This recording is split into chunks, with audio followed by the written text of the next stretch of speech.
देखो अब बात करते हैं हम लोग किसकी, बी की, दैट इज एजिमुथाइल क्वांटम नंबर। हम सेकेंड पॉइंट डिस्कस करेंगे। बी इसका नाम है, मैं एक ही नाम लिखूंगा, बाकी आपको पता है लिखे हुए सारे के सारे, azimuthal quantum number, and that is represented by L बेटा। क्लियर है? अब देखो इस एजिमुथल क्वांटम नंबर से हमें क्या पता चलता है? It's gives you that angular momentum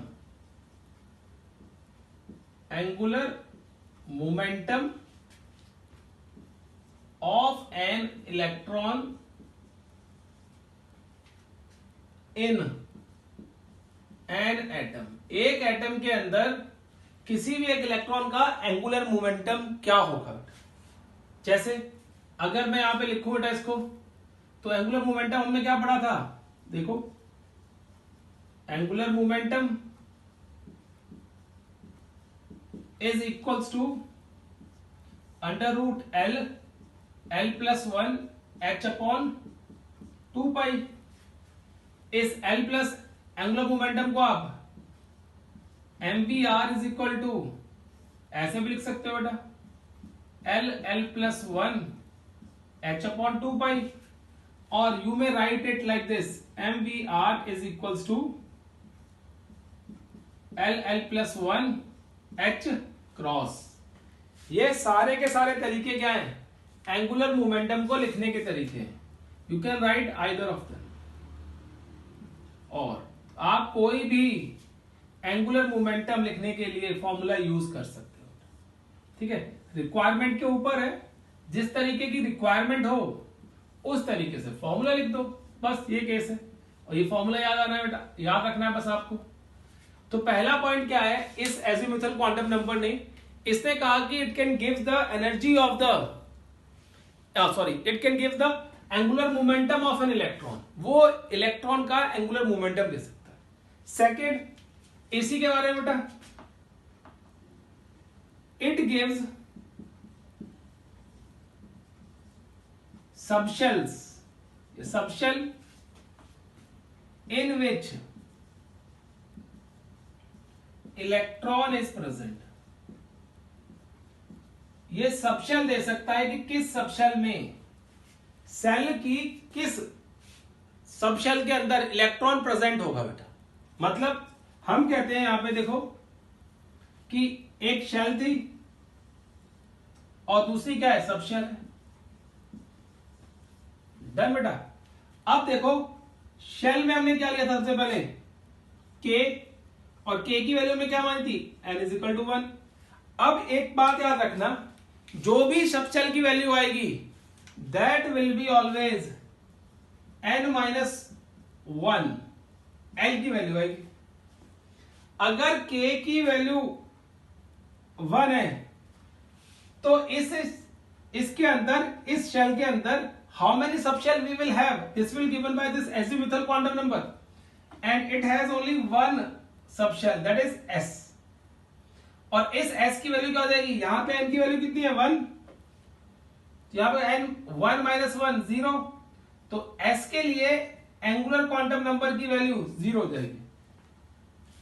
done बेटा। अब देखो दूसरी shell k, that is equal to n is equal to 2, तो यहां पे how many subshell we get? We will get 2 subshell in this case. अगर n की वैल्यू 2 है तो हमारे पास 2 सबशेल मिलेंगी, एक मिलेगी s और दूसरी मिलेगी p सबशेल। क्लियर है? इफ वी हैव n की वैल्यू 3, डन बेटा, then we will get 1, 2 subshell, and here we get S, P and D, 3 subshell। अगर हमारे पास n की वैल्यू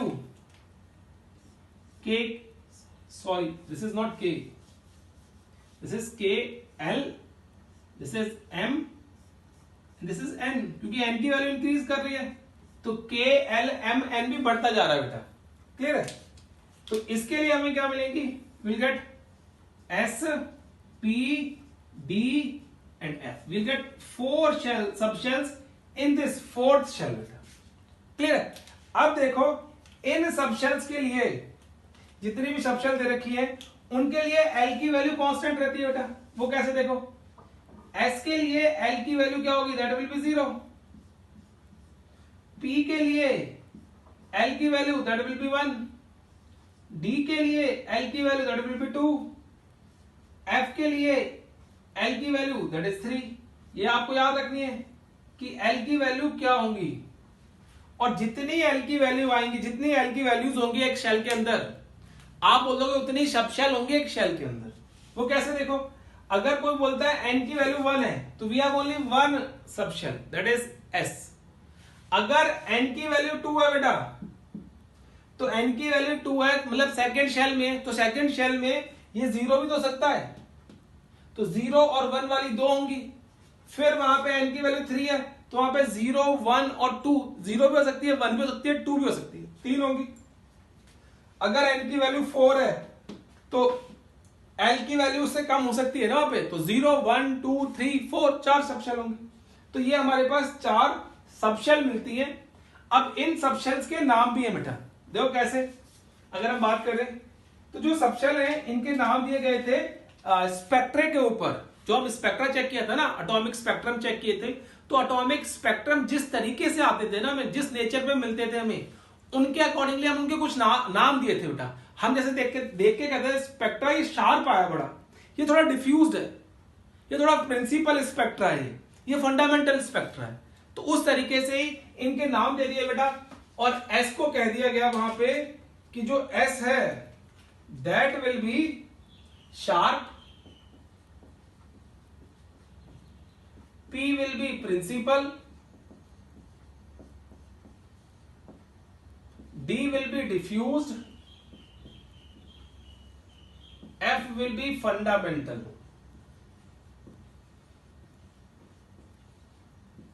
ये 4 दे दिए। अब इसके बाद भी सबशेल्स होती हैं, we have subshell after these.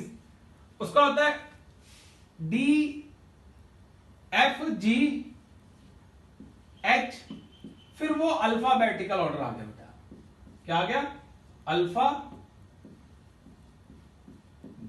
Order. उसको हम अल्फाबेटिकल ऑर्डर कह देते हैं। Done, clear. उसका अल्फाबेटिकल ऑर्डर में आ गया। पहली 4 तो इस तरीके से दी गई सबशेल, और उसके बाद क्या कह दिया कि बाकी सब जो है वो अल्फाबेटिकल ऑर्डर फॉलो करेंगी बेटा। क्लियर है। तो देखो ये एंगुलर जो क्वांटम नंबर था उसके बारे में बात है, लेकिन इसके साथ साथ बेटा आपको यहां पे एक और चीज नोट करनी है। वो ये नोट करना है इस केस के अंदर कि angular quantum number, angular momentum और सबशेल्स के बारे में नहीं बताता किसी भी शेल के अंदर कौन सी सबशेल होगी, या एक शेल बता दी और उसके अंदर कौन सी सबशेल में इलेक्ट्रॉन प्रेजेंट है, इसके बारे में भी, इसके बारे में ही नहीं बताता। ये बोहर्स बरी रूल के accordingly energy of the orbital भी बताता है बेटा कि किसी भी ऑर्बिटल की एनर्जी क्या होगी। तो मैं लिख देता हूं बेटा, इसको थोड़ा सा ऊपर से रब करना पड़ेगा मुझे, and then I can write over here.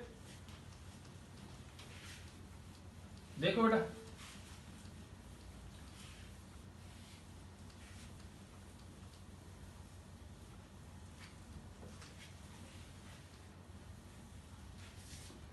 देखो according to Bohr's Bury rule, according to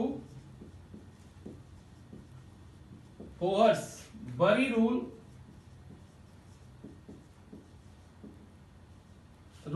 we can give energy of subshell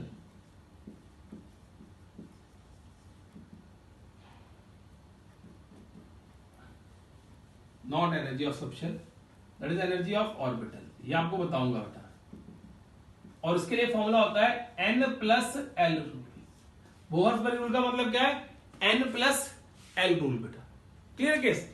अब देखो कैसे, अगर आपके पास 1s ऑर्बिटल है, 2s है, 3s है, 2p है, 4p है, एक्सेट्रा है बेटा। ये कैसे आए ये हम डिस्कस करेंगे। और इससे नेक्स्ट वाले में बताऊंगा बेटा कि किस तरीके से हम एनर्जी कैलकुलेट करते हैं यहाँ पे। क्लियर है? तो ये जो एंगुलर क्वांटम नंबर है इसकी मैं बात कर रहा हूं बेटा, उस केस के अंदर हम ये चेक कर लेते हैं कि बोहर्सबरी रूल भी अप्लाई कर सकते हैं, क्योंकि एन की वैल्यू हमारे पास पता है और एल की वैल्यू पता होना चाहिए। दोनों की वैल्यू का सम करके we can calculate the energy of the orbital. Orbital की एनर्जी को कैलकुलेट कर सकते हैं बेटा।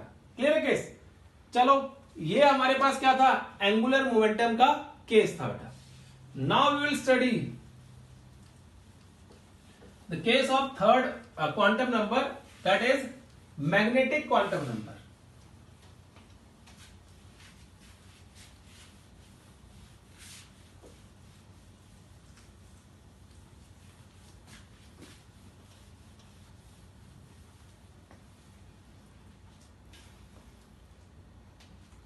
नेक्स्ट जो है बेटा देखो, that is magnetic quantum number third, see, तो क्या बोलते हैं हम लोग, मैग्नेटिक क्वांटम नंबर। इसको हम एम से रिप्रेजेंट करेंगे। मैग्नेटिक क्वांटम नंबर क्या होता है बेटा, उसके बारे में बात करेंगे। ठीक है, अब देखो if talk about the magnetic quantum number, तो हम क्या कहते हैं, पहली बात, how many orbitals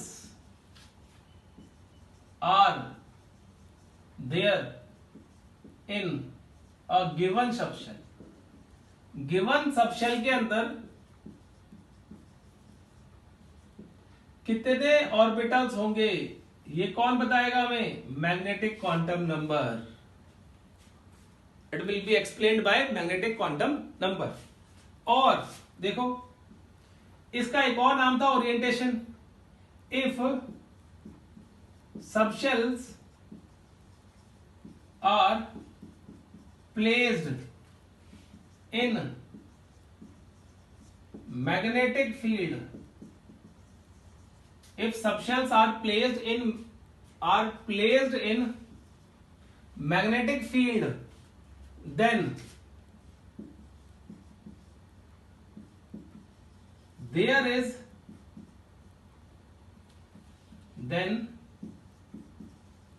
is splitting of subshells into orbitals। आप ये भी कह सकते हो, ठीक है, कि मैग्नेटिक फील्ड में जब कर रखेंगे तो वो अपने आप को किस तरीके से ओरिएंटेशन करेंगे या ओरिएंट करेंगे अपने आप को। तो होता है कि किस तरीके से स्प्लिट हो जाते हैं और फर्दर डिवीजन आती है, and that division is known as magnetic quantum number और ऑर्बिटल कह देते हैं बेटा। क्लियर है? अब देखो इस मैग्नेटिक क्वांटम नंबर की जो वैल्यू निकालनी होती है हमें एम की, कितने ऑर्बिटल्स होंगे, that is plus minus L including zero, ये इसकी वैल्यू होती है, plus minus L including zero. अब इसको देखो बेटा, चेक करो, हम कहते हैं यहां पे एस ऑर्बिटल है, सॉरी एस सबशेल है। एस सबशेल के लिए एल की वैल्यू कितनी है, जीरो। तो इसके अंदर कितने ऑर्बिटल होंगे, तो आप क्या लिखोगे, plus minus L including zero. अब एल की वैल्यू कितनी है एस के लिए, जीरो, तो एम की वैल्यू कितनी आ गई, जीरो आ गई टोटल। तो इसका मतलब क्या हो गया, ऑर्बिटल्स कितने आ गए, वन, एक ऑर्बिटल होगा सिर्फ इसके अंदर। डन। अब देखो पी की एल की वैल्यू कितनी होती है, सॉरी एल की वैल्यू कितनी होती है बेटा, वन। तो यहां पे एम की वैल्यू क्या आएगी, plus minus one including zero, that will be plus one, zero, minus one, तीन। तो we have three orbitals over here, three value आएगी बेटा इसकी। क्लियर है? और थ्री वैल्यू में क्या क्या आएगा देखो, p x, p y and p Z.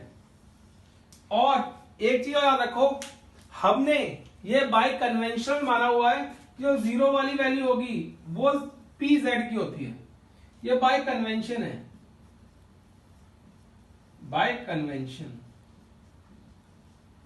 Conventionally we have supposed that pz is equal to 0. जो pz है बेटा वो 0 के इक्वल होगा, जो वैल्यू होगी 0, that is for pz, and plus and minus value may be of this or this, minus और plus, वो आप किसी को भी दे सकते हो, px को भी और py को भी, that depends on you बेटा.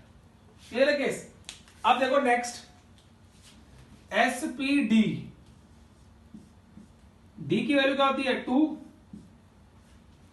अब 2 के केस के अंदर यहां पे क्या आएगा देखो,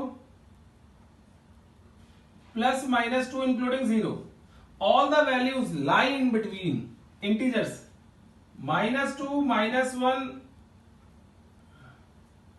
0 +1 +2. How many values are these? 5. तो we have 5 orbitals in d subshell, और वो होते हैं dxy, dyz, dzx, d square minus y square and dz square. ये होते हैं बेटा. क्लियर है केस? तो याद रखने आपको. And f subshell has l values 3, तो इसकी वैल्यू क्या जाएगी प्लस माइनस 3 इंक्लूडिंग 0, मतलब 0 बीच में आना चाहिए -3 से +3 तक जाने के लिए. तो -3 -2 -1 0 +1 +2 एंड +3 बेटा. तो इट हैज 7 वैल्यू. क्या होगी बेटा इसकी? 7.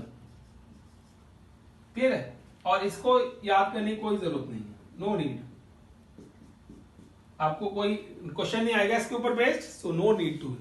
इसके भी इस तरीके से fxy fyz इस तरीके से होते हैं ऑर्बिटल्स, और उसको वैल्यू आती है डालने.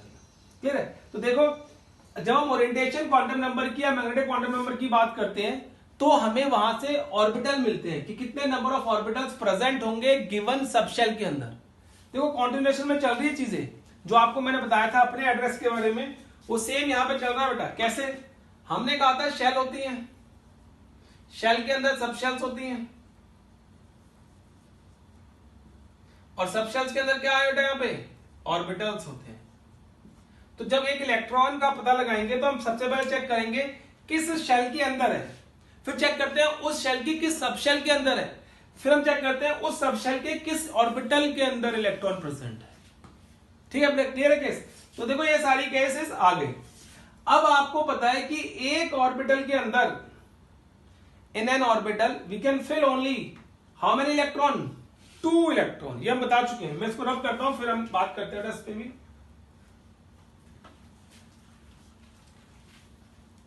अभी हम मैग्नेटिक क्वांटम नंबर डिस्कस कर रहे हैं.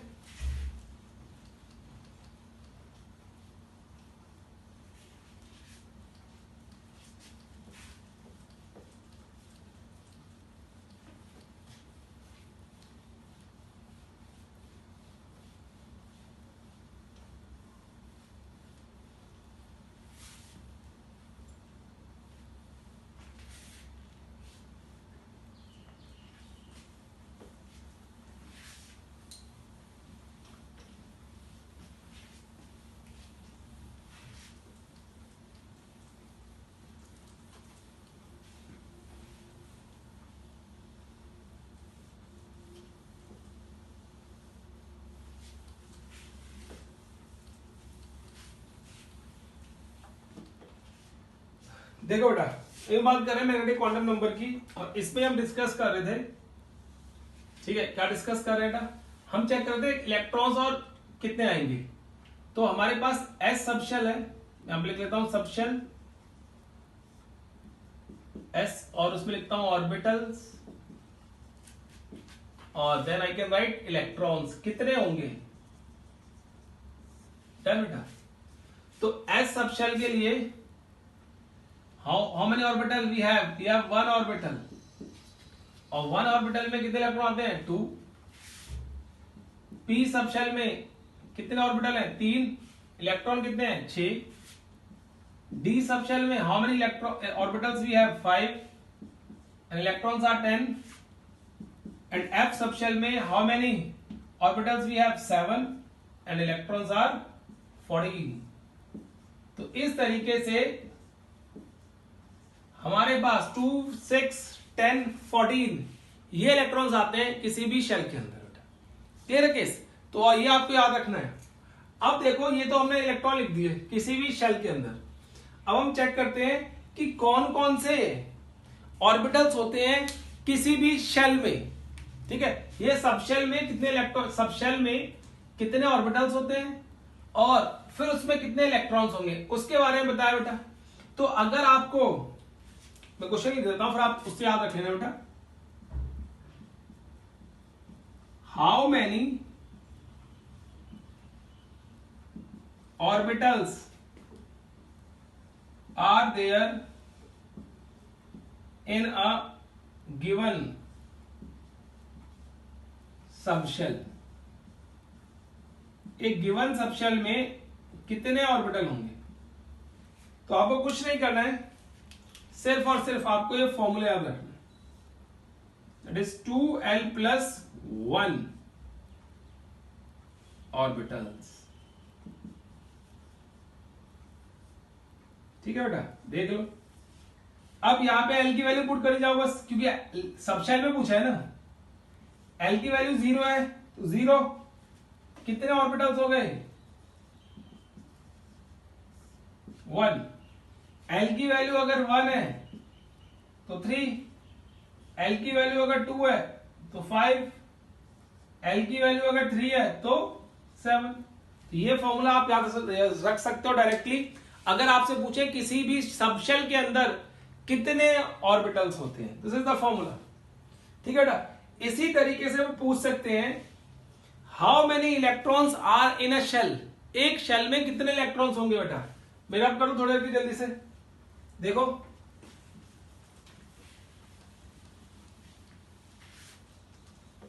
In the same manner they can ask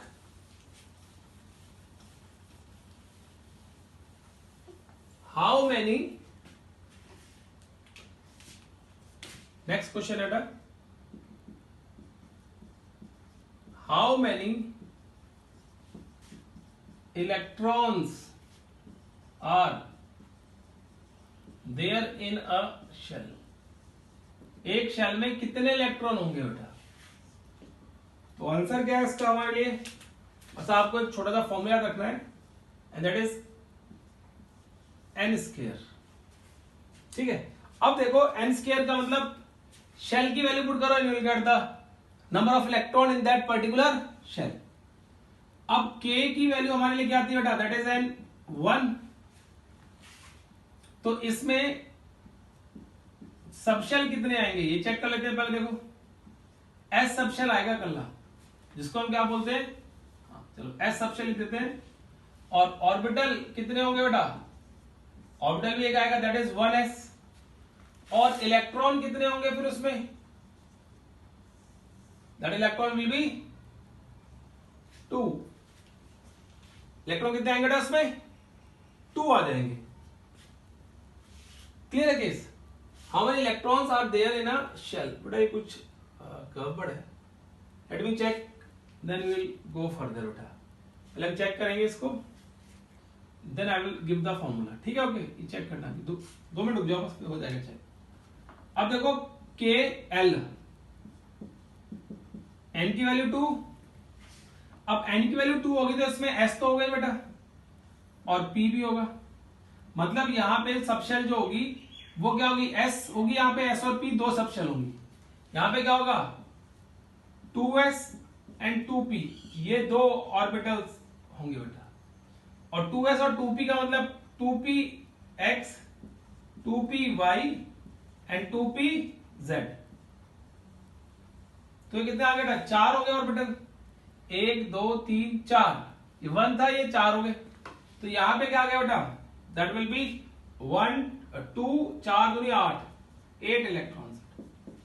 तो यहां पे आप लिखोगे हाउ मेनी इलेक्ट्रॉन्स, नहीं how many orbitals are there.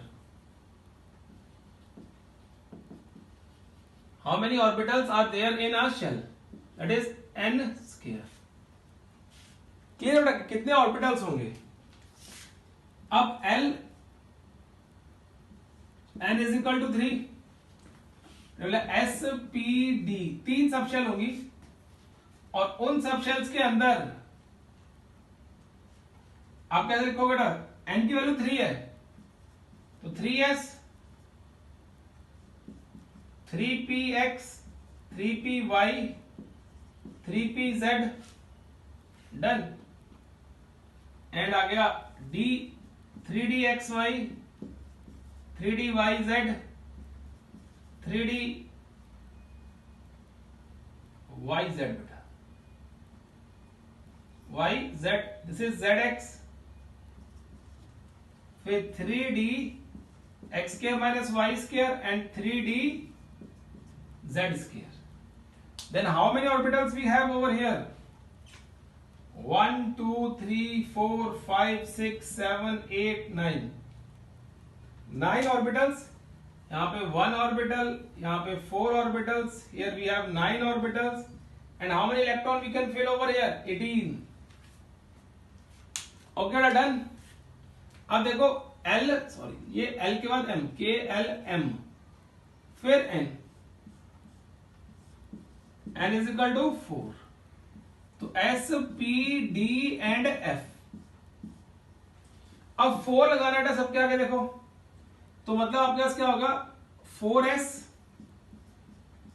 4p के सारे तीनों के तीनों 1 2 3, ऐसे 4d के बेटा 5 1 2 3 4 5, in the same manner 4f के 7 1 2 3 4 5 6 7, तो कितने हो गए 1 और 3 4 4 और 5 9 9 और 7 16.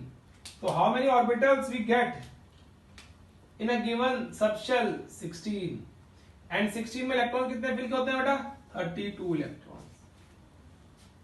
तो इस तरीके से कितने इलेक्ट्रॉन्स फिल किए जाएंगे वो भी हम कैलकुलेट कर सकते हैं. वहां पे we can easily calculate number of electron filled in that particular shell बेटा.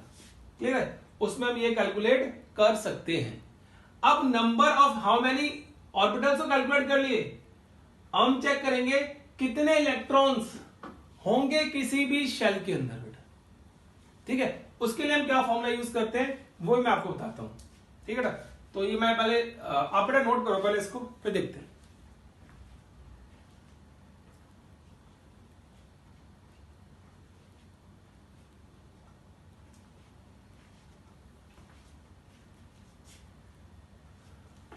चलो देखो बेटा, हम बात करते हैं इसमें कि नेक्स्ट क्वेश्चन की.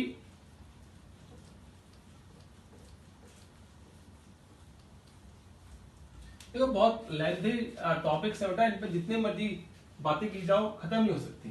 ठीक है ना, तो you can practise over there. हम मेन चीजें कर रहे हैं जो आपके काम आएंगी वो सारी कवर करेंगे बेटा हम लोग. अगर आपको फिर भी डाउट बचता है कोई, यू कैन आस्क इजीली. ठीक है, यू हैव एन ऑप्शन, आपके पास ऑप्शन है. देखो बेटा आप क्या करते हैं, हम चेक करते हैं नेक्स्ट केस इसका.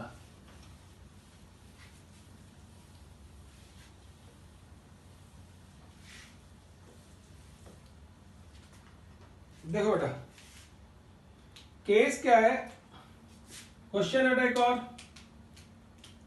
हाउ मैनी, जो पिछली बार में कैंसिल कर दिया था, how many electrons are there in a shell. कितने इलेक्ट्रॉन्स होंगे बेटा, तो उसका आंसर भी आपको शॉर्ट फॉर्म में रखना है 2n². देखो n इज इक्वल टू 1, तो इलेक्ट्रॉन्स कितने होंगे बेटा उसमें, पहले वाले शेल में 2, n इज इक्वल टू 2, तो 2 to the 4, 4 to the 8,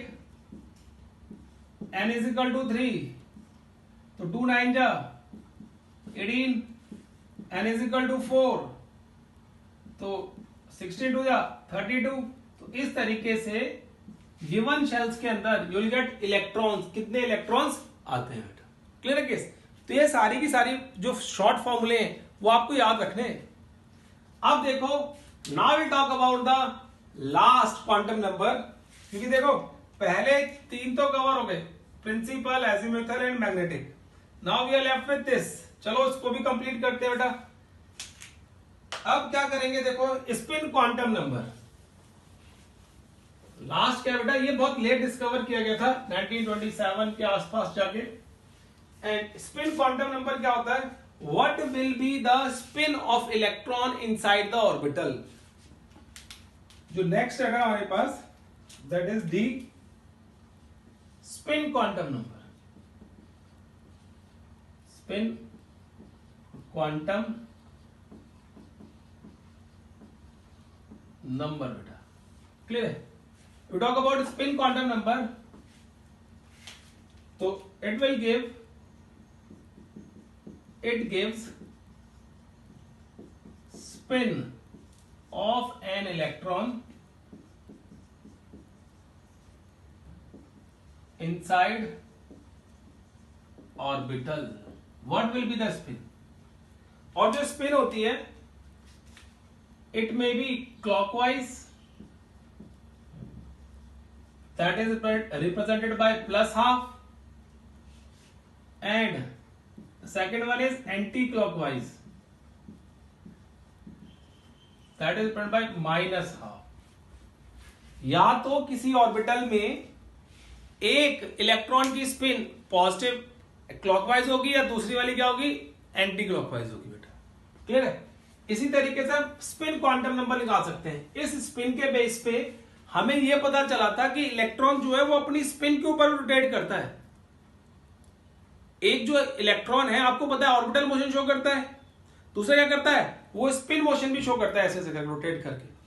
तो इसकी हेल्प से हम क्या कर सकते हैं, we can calculate spin quantum number, sorry spin angular momentum, spin angular momentum.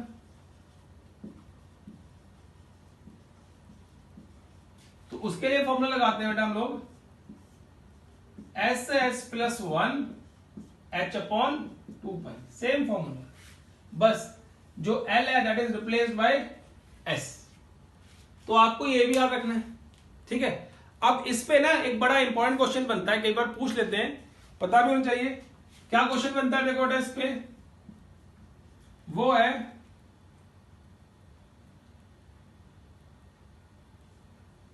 Can an electron has same value for all quantum numbers? Can electron has same value for all quantum numbers? हो सकती है क्या? तो answer क्या आएगा, no. Why? सारे बेटा आपके principal quantum number, angular quantum number, magnetic quantum number, इनकी वैल्यू सेम हो सकती है, but they may have same value but spin of electron will be different, always different always। ये आ गया बेटा केस, ठीक है। नहीं बेटा उन क्वांटम नंबर्स की वैल्यू सेम नहीं होगी, ये याद रखना। 3 की सेम हो सकती है NLM की, बट जो चौथा क्वांटम नंबर है स्पिन क्वांटम नंबर, उसकी वैल्यू सेम नहीं हो सकती, क्योंकि स्पिन तो डिफरेंट ही होगी ना। तो कोई भी इलेक्ट्रॉन है, कैन इलेक्ट्रॉन, कोई भी 2 इलेक्ट्रॉन की बात करते हैं ऐसे, कैन 2 इलेक्ट्रॉन लिखो, not 1, can 2 electrons have same value for all quantum number. 2 electrons की क्या सेम वैल्यू हो सकती है सारे क्वांटम नंबर्स के लिए? नहीं बेटा, स्पिन की वैल्यू वहां पे डिफरेंट आएगी और बाकी वैल्यू सेम हो सकती है। इसी के साथ हमारा क्वांटम नंबर का केस भी खत्म हो गया।